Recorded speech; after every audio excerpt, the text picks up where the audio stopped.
우리는 지금 베스도 총독에게 제한 청문회장에서 바울이 증언하는 내용을 보고 있습니다. 바울이 청년 시절에 예수를 부인하고 교회를 짓밟는 어떤 선봉대장이 된 것은 당시의 모든 유대인들이 다 그렇게 했기 때문입니다. 그는 누구보다도 더 열심히 예수를 믿는 사람들을 핍박하는 일을 했지만 거기에 대해서 조금도 양심의 가책을 갖지 않았습니다. 오히려 그는 더 자부심을 갖고 있었던 것이죠. 오늘은 그 바울이 언제, 어디서, 어떻게 주님의 부르심을 받았는가를 자세하게 말하고 있습니다. 13절에 보면 왕이여 이랬습니다. 이 왕이여 한 말은 아그리파 2세 왕을 말하고 있습니다. 정오가 되어 길에서 보니, 이 말은 다메섹에 가는 그 길을 말하고 있습니다. 자, 주님의 부르심이 어떤 특별한 어떤 곳이 아니라 일반 사람들이 다니는 일반 도로에서 이루어진 일이다, 이렇게 말합니다. 다시 말하면 일상의 삶에서 일어난 일이었다, 이것을 보여줍니다. 이어서 정오라는 말은 낮 12시를 말하고 있는 거잖아요. 낮 12시는 가장 햇살이 눈부실 때, 그럴 때입니다. 그런데 주님으로부터 하늘의 빛이 비치는데 더 강렬한 빛이 비추었다는 거죠. 그 빛으로 인해서 모두 땅바닥에 꼬꾸라졌습니다. 바울뿐만 아니라 곁에 있던 일행들도 땅바닥에 꼬꾸라졌고, 그 다음에 유독 이 사울의 이름, 그 옛날 바울의 옛날 이름이었죠. 그 이름을 부르는 소리가 들렸습니다. 자, 14절을 보면 우리가 다 땅에 엎드러짐에 그랬잖아요. 다 땅에 엎드러짐에. 그러니까 사울 한 사람만 엎드러진 것이 아니라 거기 있는 군사들도 다 엎드러졌다, 그런 뜻이죠. 내가 소리를 들으니, 이 말은 바울만, 청년 바울만 그 소리를 듣게 되었다, 그런 뜻이 되겠죠. 자, 주님으로부터 직접 음성이 들리는데 무슨 음성이에요? 사울아, 사울아. 주님이 이 사울을 부르는 개인적인 음성이었습니다. 그런데 네가 왜 나를 박해하느냐, 이렇게 음성이 들렸다는 거예요. 자, 청년 사울에게 이 음성이 들렸을 때에 무슨 생각이 들었을까요? 도대체 내가 주님을 언제 박해했단 말인가, 그런 생각이 들 수밖에 없는 것이죠. 머리는 정말 복잡해집니다. 왜냐하면 바울은 예수님을 본 적도 없거든요. 만난 적도 없는데 언제 박했냐는 거예요. 그 다음 얘기가 뭐냐면 가시채를 뒷발질하기가 그랬습니다. 여기 나오는 이 가시채라는 말을 잘 주의해 봐야 됩니다. 이 말은 소몰이용 막대입니다. 끝이 뾰족하거나 거기다가 어떤 금속을 붙여는 소몰이용 막대를 가시채라, 이렇게 표현하는데, 자, 소가 가끔씩 보면 말을 안 들을 때가 있어요. 그래서 뒷발질을 할 때가 있단 말이에요. 이때 주인이 긴 막대기를 갖고 톡톡 칩니다. 그럼 엄청 아프지요. 그래서 가시채가 뒷발질을 하기 위해 내가 고생이라, 이렇게 말합니다. 이 말은 네가 나에게 반항하면 할수록 너 자신의 고통은 더 심해질 뿐이다, 이런 얘기를 하고 있는 거죠. 자, 이 음성을 들었을 때 청년 바울의 받은 충격은 이루 말할 수가 없었을 겁니다. 이때 바울이 무슨 반응을 했을까요? 자, 그 반응이 바로 15절에 나옵니다. 뭐라고 나오냐면 내가 대답하되 주님 누구시니까? 제일 먼저 반응은 질문이었습니다. 이 청년 바울은 당신이 대체 누구냐고 이렇게 묻는 거죠. 그랬을 때 주님의 대답이 뭡니까? 나는 네가 박해하는 예수라, 이렇게 대답합니다. 네가 박해하는 예수라. 상당히 충격적인 겁니다. 이 바울이 왜 충격을 받았을까요?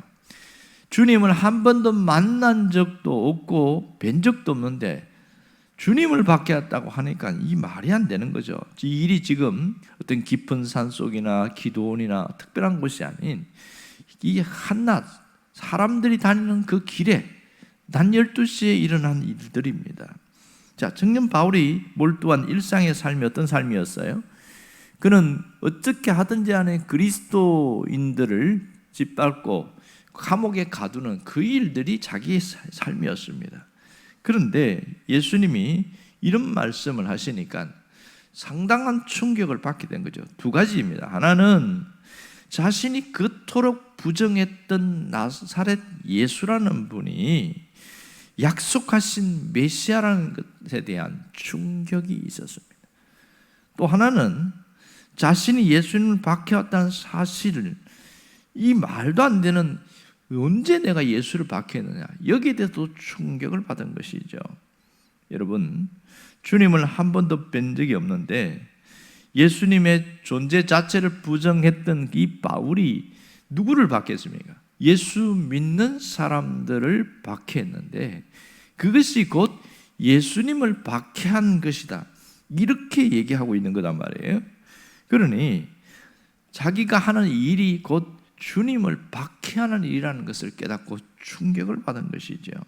그는 낮 12시 이후로부터 누구를 해치는 삶을 살지 않았습니다. 오히려 일평생 동안 30년 이 세월, 이게 정언하는 그 시간까지 사람을 섬기는 삶을 살아왔습니다. 사람을 섬기는 것이 바로 사랑하는 주님을 섬기는 것임을 그는 그때야 깨닫게 되었던 것이죠. 온갖 시련과 고난을 마다하지 않고 지중해를 무려 3번이나 반복해서 누비면서 죽음의 고난을 견디가면서도 움직였던 것은 바로 사람을 섬기는 것이 곧 주님을 섬기는 것임을 분명히 깨달았기 때문에 그렇습니다. 여러분, 오늘 이 사람을 섬기는 일을 몰두할 때에 주님은 가만히 계신 게 아니었어요. 주님께서 특별히 온갖 고난을 무릅쓰고 주님을 섬기면 섬길수록 주님의 더 위로와 격려가 더 넘쳤음을 자신이 경험하게 된 것이죠. 그래서 고린도후서 1장에 보면 바울이 이런 말을 합니다. 그리스도의 고난이 우리에게 넘친 것 같이 우리가 받는 위로도 그리스도로 말미암아 넘치는도다. 이 바울이 온갖 고난 속에서도 사람을 섬긴 것은 그 사람을 사랑하는 주님을 섬기는 것을 그는 알았고 또 그렇게 살아왔습니다. 그래서 그렇게 살았더니 오히려 주님의 사랑이, 주님의 위로와 격려가 더 강력하게 나타났다는 것을 자신이 직접 경험하게 된 것이죠. 오늘 우리에게 주시는 신앙적 메시지가 여기에 있습니다.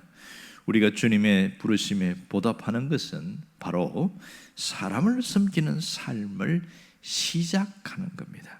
사람을 섬기는 삶을 살수록 주님의 위로와 격려도 또렷하다는 것을 깨닫게 되어집니다. 여기서 믿음은 선순환이라는 것을 알게 되어지는 것이죠. 믿음은 응답의 선순환이 있습니다. 믿음의 삶은 주님의 부르심에 대한 인간의 응답이 있고 또 사람을 섬기는 삶을 살 때에 주님의 위로와 격려가 있습니다. 이런 응답 확장의 선순환의 삶이 믿음의 사람에게는 계속 이어지고 있는 거죠. 그 믿음의 선순환 속에서 우리가 세상을 새롭게 하는 주님의 통로가 될 수가 있는 겁니다. 오늘 우리에게 주시는 교훈은 믿음의 선순환이 이루어지는, 응답의 선순환이 이루어지는 그러한 삶을 살아가라는 거 말하고 있는 겁니다. 그렇다면 우리 자신 한번 돌아볼 필요가 있겠지요. 우리는 과연 주님의 부르심에 얼마나 응답하고 있는지 한번 돌아봐야 합니다. 얼마나 믿음의 선순환이 이루어지고 있는지를 한번 살펴봐야 됩니다. 분명히 2000년 전에 바울을 불러내신 주님이 우리에게를 부르셨고 우리에게도 각자 심령 속에 찾아오신 것은 분명합니다. 그렇다면 나는 과연 믿음의 선순환의 삶을 사느냐, 아니면 세상적인 삶으로 반복되는 아무것도 이루어지지 않는 그런 불신앙의 악순환이 반복되는가, 이걸 돌아봐야 된다는 겁니다. 자기 자신을 위한 삶을 살아간다면, 예수를 믿었음에도 불구하고 자신을 위한 삶으로 몰두하면 거기는 주님의 위로와 주님의 응답이 있을 수가 없는 것이죠. 오히려 어떤 사람은 예수를 믿으면서도 다른 사람에게 고통을 주는 그런 삶을 살아가고 있습니다. 그런 사람은 주님의 건심 덩어리가 되겠지요. 이것은 불신앙이요, 불신앙의 악순환이 반복되고 있는 겁니다.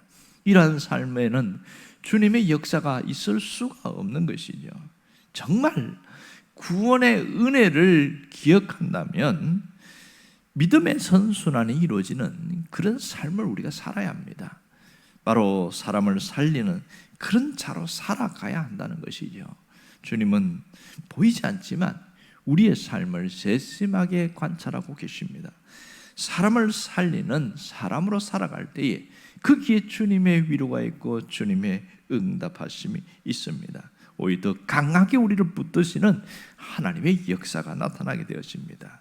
여러분, 사람을 섬기는 일은 쉬운 일은 아닙니다. 내가 그 사람을 살리기 위하여 내 시간과 재능과 물질까지 투자하면서 그 사람을 섬기는 이 믿음의 선순환은 그냥 되어지는 게 아니에요. 주님을 사랑하는 뜨거운 마음과 받은 은혜를 갚으려는 마음이 있을 때에 가능하게 되는 것이죠. 세상은 분노와 정오로 뒤덮인 삶입니다. 세상은 그래요. 거기에 주님의 사랑과 생명으로 그들을 가서 섬길 때에 어떨 때는 이야기를 들어주는 것만으로도 그 섬기는 삶이 됩니다. 왜냐하면 사람들은 자기 이야기를 하고 싶어 하지 남의 이야기를 듣는 걸 원치 않거든요. 듣기 싫거든요. 그러니 자기 속마음을 누구에게 털어놓고 이야기할 데가 없는 것이 세상의 삶입니다. 분노와 정오만 가득한 그곳에 주님의 사랑과 생명으로 가서 그들에게 가까이 갈 때에 사람이 살아나기 시작하는 것이죠. 병든 심령이 회복되기 시작하는 겁니다. 여러분, 주님은 우리를 통해서 믿음의 선순환이 계속되기를 원하고 있습니다. 이러한 삶을 살 때 우리는 주 앞에서 가장 가치 있는 삶을 살았다, 이렇게 말할 수가 있습니다. 하나님은 내가 남아있는 그 짧은 시간 동안, 어떤 사람은 긴 시간이겠지만 어떤 사람은 짧은 시간입니다. 그 시간 동안 믿음의 선순환이 이루어지는 그러한 삶을 살기를 원하는 것이죠. 사람을 살리는 그러한 자로 살기를 원하는 겁니다. 때로는 어떤 사람에게는 참 고난이 많아요. 왜 내게는 이런 고난이 많을까? 왜 내 인생은 가시밭길 같을까? 그런 삶을 살아가고 참 인생이 너무 더덥다, 이런 분들도 있습니다. 여러분, 우리가 고난을 받는 일들이 참 많아요. 어떤 사람은 경제적 고난을 당해요. 너무너무 살기 힘들어요. 어떤 분은 병이라는 것이 찾아와서 고통 가운데 살아가고 있습니다. 이런 것들, 어떤 사람은 또 자식 때문에 그것이 가시가 돼서 얼마나 고통스러운지 몰라요. 이 상황 속에서 하나님이 원하는 게 뭘까요? 믿음의 선순환의 삶을 살아가는 것이죠. 믿음의 선순환의 삶은 사람을 살리게 되어집니다. 고난은 유익이 있습니다. 이겨낼 때에 유익함이 있습니다.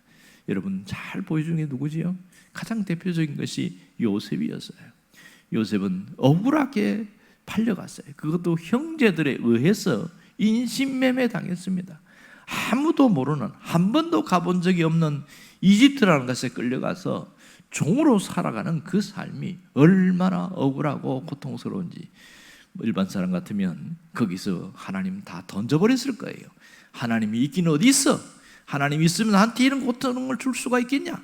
이러면서 신앙을 던져버릴 겁니다. 하지만 요셉은 그렇지 않았습니다. 거기서 하나님은 보이지 않지만 그래도 하나님은 계신다, 이러면서 견뎠는데, 잘 버티고 견디면 하나님 무조건 복을 줘야 되잖아요. 그리고 요셉을 자유인을 돼야 되는데 자유인이 되지 않고 더 억울한 일을 당합니다. 더 누명을 쓰죠. 그게 뭐예요? 보디발의 아내의 유혹을 거절한 것 때문에 죄수가 되고 감옥에 들어갑니다. 있을 수 없는 일들이 일어나는 거예요. 이게 뭐냐고요? 신앙으로 사는데 결과가 뭐냐고? 더 비참해지는 거예요. 더 고통스러운 겁니다. 거기서 한 번 죄수로 들어갔다, 끝이에요. 나올 수 없어요. 그게 일반적인 구조거든요. 그런 상황에도 신앙으로 살려고 열심히 사람을 섬기고 있습니다. 거기에 아주 중요한 장관 두 사람이 들어오죠. 술 맡은 장관, 또 하나는 떡 굽는 장관이 들어오는데, 그들을 정성껏 섬기면서 한 번은 꿈을 해석해 주지 않습니까? 꿈을 해석해 주면서 한 사람은 복직될 거라고 이야기합니다. 그럴 때 이런 부탁하죠. 당신이 나가시면 저를 꼭 기억해 주십시오. 저는 억울하게 여기 들어왔습니다. 뭐라고 그래요? 내가 너를 구해주리라, 내가 너를 도와주리라, 이렇게 이야기했어요. 하나님이 보낸 사람인 줄 알았습니다. 그는 그렇게 믿었어요. 왜요? 너무 호의적이니까. 그리고 기다렸습니다. 한 달을 기다려도, 6개월 기다려도, 1년을 기다려도 반응이 없었습니다. 그때의 배신감은 이루 말할 수 없겠죠. 하나님이 보낸 사람인 줄 알았는데 왜 내게 이런 배신의 고통을 당하게 하는가? 이게 세상살이입니다. 세상을 살면서 저 사람이 하나님이 보낸 사람이라고 생각하고 더 잘 섬겼는데 오히려 배신의 고통을 당하고 내가 인생이 뭔가, 여기서 수많은 사람들이 꺾입니다. 무너져요. 믿음이 무너져 버립니다. 하나님을 던져버려요. 하나님이 어디 있어? 에이, 하나님이 그 뭐고?